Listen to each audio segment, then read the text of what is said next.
성남 국본 활동 중 가장 기억에 남는 구체적인 사건은 어떤 것이 있습니까? 좀 많은데요. 내가 어느 날 시위가 과열됐는데 시위를 굉장히 진압을 했어요. 그래가지고 연행자가 80몇 명이 된 거예요. 그 경찰서에 연행자를 80몇 명인가 데려다 놓고 있는데, 내가 그 소식을 듣고 가만히 있을 수가 없어서 내가 경찰서에 들어간 거예요. 그래서 경찰서장을 만나서 내가 이 모임의 상임의장이다. 그러면 내가 이 모든 것을 지시한 거고 이 일에서 생기는 모든 문제에 대한 책임은 내가 져야 한다.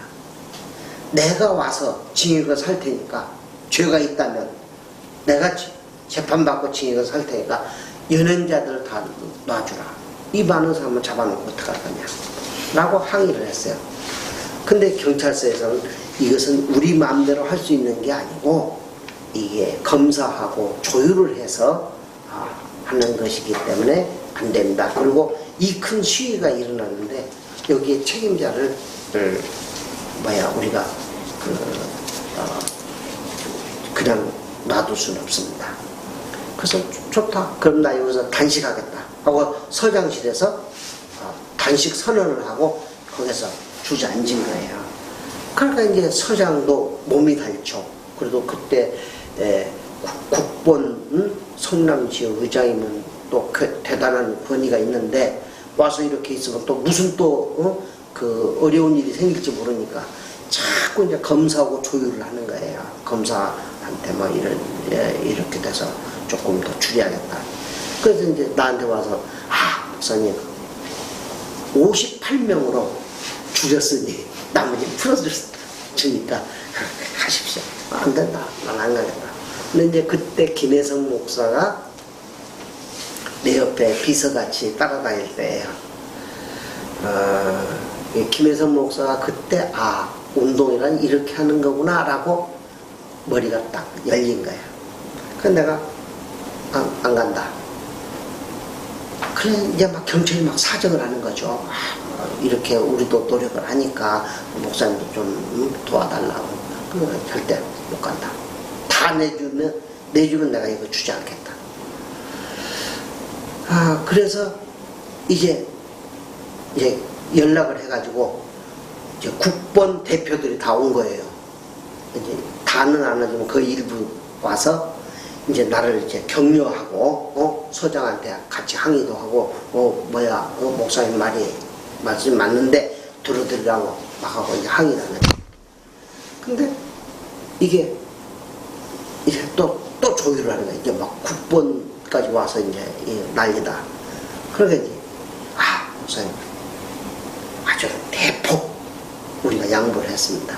그래서 16명으로 줄였으니까 나머지 이제 이 정도는 이 큰 시위를 했는데 이 정도는 책임을 져야 한다. 가십시오.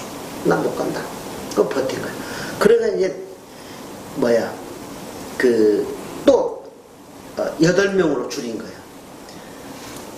그래서 이제 무슨 현상이 일어나냐면 나를 위로 격려하러 왔던 국본 대표들이 나를 이제 공격하는 거야. 이 정도는 들어줘야지. 경찰도 자기 임무가 있는데 어떻게 그거 다 내보내겠냐고. 목사님이 좀 양보를 하고 이제 들어가 쉬라고. 이제 밤 10시 11시 돼 가는데 들어가야 한다 말아야 한다 시경이 나다. 그분들은 그럼 우리 먼저 들어갑니다 하고 가고 나 혼자 남은 거야. 김혜성 목사 이걸 본 거죠. 그 내가 또 버틴 거예요. 마지막에 2명만 남기고 나머지는 다 내보냅니다. 그러니까 목사님도 나가십시오. 그런 거예요. 근데 내가 거기서 알았다고 하고 나왔어요. 그 2명이 나왔어요. 근데 문제는 이제 거기서부터예요. 그때 이제 그 2명 때문에 학생들이 안 가고 해산하지 않고 경찰서 앞에 대기하고 있다가 내가 이제 단식도 풀고 이제 2명 남기고 나왔다고 하니까 학생들이 야 그러면 우리 의대로 돌아가자. 의대 학생들이에요. 의대로 돌아가자. 그리고는 의대로 돌아가서 학교에서 잤어요. 근데 그 다음날 아침에 좀 부지런한 학생들 있잖아. 부지런한 학생들 일어나서 뭐 조깅도 하고.